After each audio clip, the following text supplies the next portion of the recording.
Hi, I'm Martin Curtis, and this is Still Change from the Centre. So I'm recording this a few hours after Wes Streeting announced that he was resigning as Health Secretary, almost certainly as a precursor to some sort of leadership contest. And it's not going to be started by Wes Streeting, I don't think, but one way or another, it looks like we're going to have a leadership contest. But I'm not so sure it's a good thing. I get the fact that people are disappointed with Keir Starmer.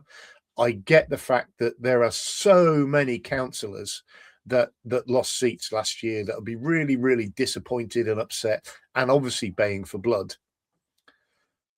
I also get that he messed up over the Mandelson affair. But it's also true that we are starting to see some positive figures around the economy, some of which were published this morning. And I'm just going to put this up. So the GDP figures were published today, and they show that the economy grew 0.6% in the first quarter of this year, but probably more importantly, grew by 0.3% in March. And that was a month that everybody was expecting our economy to take a step backwards because of the impact of the war in Iran. So for us to grow in March is really positive. It may come back and bite us next month, but it does show there's something in our economy. And there were some figures I saw that showed that we were doing pretty well compared to our G7 partners as well. So, that's quite positive. And it's not the only positive things we've seen. A few months ago, before the Iran war started, we were also starting to see a likely decrease in inflation. And as a result, a likely decrease in interest rates, which would hit us in the pocket. Now, Iran has changed all that, but that's not the fault of the UK economy. That's not the fault of Keir Starmer. And it does show that we were, in some ways, on the right path. Now, it takes 2 years to turn around an economy, they say, 2 to 3 years. Some people say 3 to 5 years. So you could argue that's as a consequence of some of the things the Conservatives did. But the importance of this is that 0.6% growth in the first quarter, if you extrapolate that across the year, would be 2.4% growth. Now, what that means is that 2.4% would mean that there's cash within the system to put back into our economy, into our public services, and potentially back into our pockets through tax cuts. So somewhere along the line, there are some positive things happening. The difficulty is that hasn't happened quick enough, and the fact that the Iran war has happened means it's unlikely to happen in the near future, and the day it happens is delayed, and none of that helps Keir Starmer, although I think he's been pretty good over Iran, to be fair. So it looks like Keir Starmer is going to be toast, and we're going to have a new prime minister. Now, Wes Streeting will hope that he becomes prime minister fairly quickly, because it means there's a contest that exists without Andy Burnham. But that might be a mistake. And I want to talk about a couple of scenarios going forwards that I think are really, really difficult. And they're the two, in my opinion, the two most likely scenarios that we're going to see play out over the next couple of years.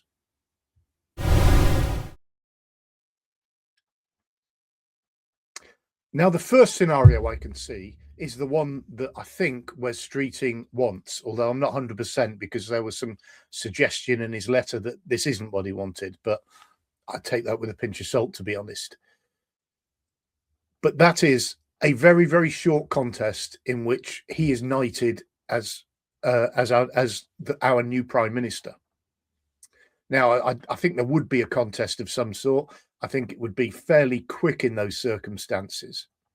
The difficulty with that is as soon as it starts to get difficult for Wes Streeting, and it is going to get difficult at some point or another because of the way our media is, because of all sorts of other things around the way our politics works nowadays, that nobody talks long term, that everything is short term, when our solutions, including fixing our political system, are long-term solutions. So things will get difficult. And as soon as it does, everybody's going to say, well, we didn't have a proper choice because Andy Burnham wasn't part of the equation. And in those circumstances, we straight away start getting people calling for Andy Burnham to run against Wes Streeting, to stand for Parliament, all those things. Bearing in mind the statistics which the media have started to talk about in the last few weeks, which I've been talking about for absolutely months, which is our prime ministers are currently lasting less than 2 years each. Wes Streeting becomes prime minister in those circumstances, in any circumstances, if he becomes prime minister, in the full knowledge that he's likely to have 2 years or less. Maybe a bit more if he bucks the trend a little bit, but certainly not a full term. And it may be that difficult time comes about a year before the general election, when people see the writing on the wall, when MPs see the writing on the wall, and they think we need to make another change because we're going to lose, and I'm going to lose my job. So the first scenario is Wes Streeting becomes prime minister in a fairly short campaign that doesn't include Andy Burnham, and as soon as life gets difficult, everybody starts saying, what about Andy Burnham? Where was Andy Burnham in the leadership contest? We need another one. And I can genuinely see that happening. And Wes Streeting needs to be aware that if he is part of a short-term contest, that is going to happen.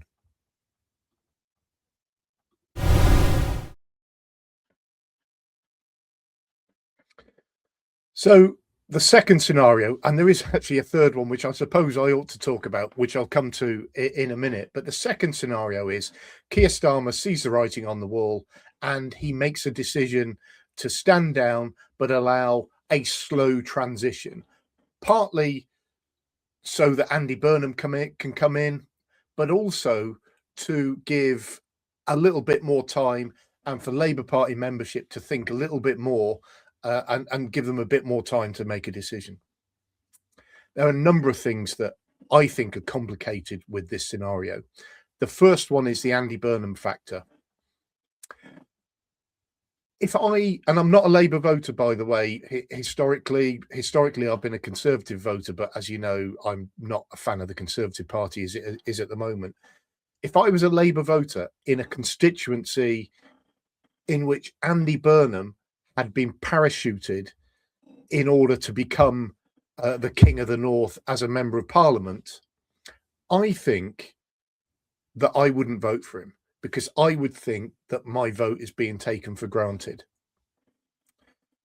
And bear in mind, the vote would also be split 5 ways with a very popular Green Party and a very popular Reform Party at the moment. I think it's far from given that Andy Burnham would actually win a by-election.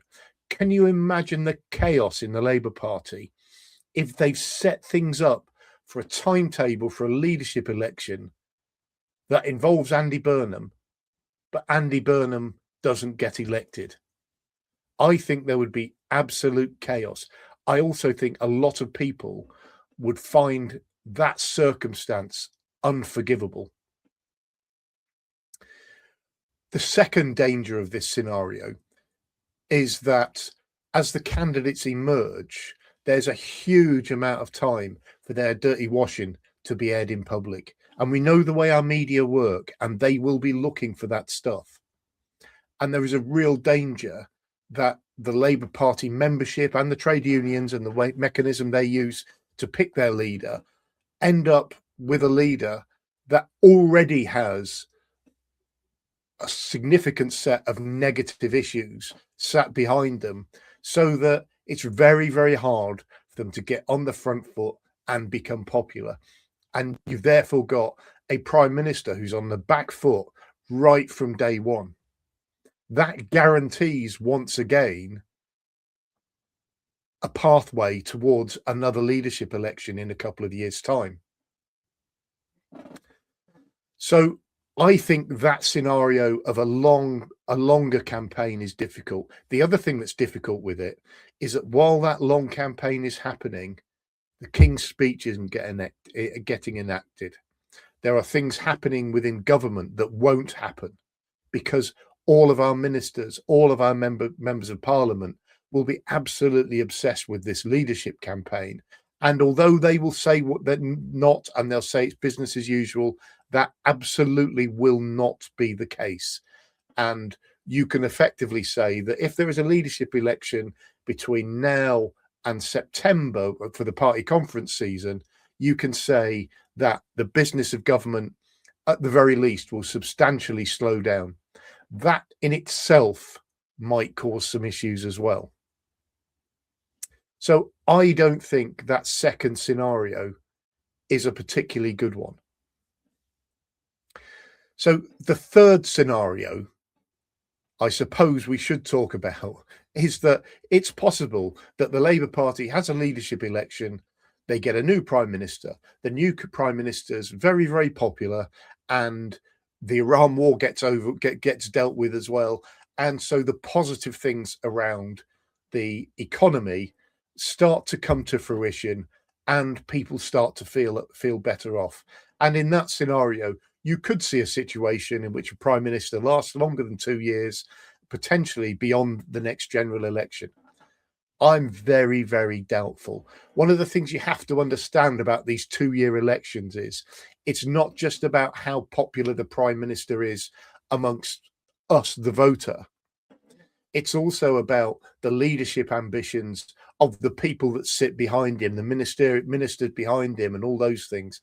And that it's those ministers gossiping to the media and doing all sorts of things that slowly starts to eat away at a prime minister's popularity. Those things, that was absolutely horrific, all that stuff within the Conservative Party.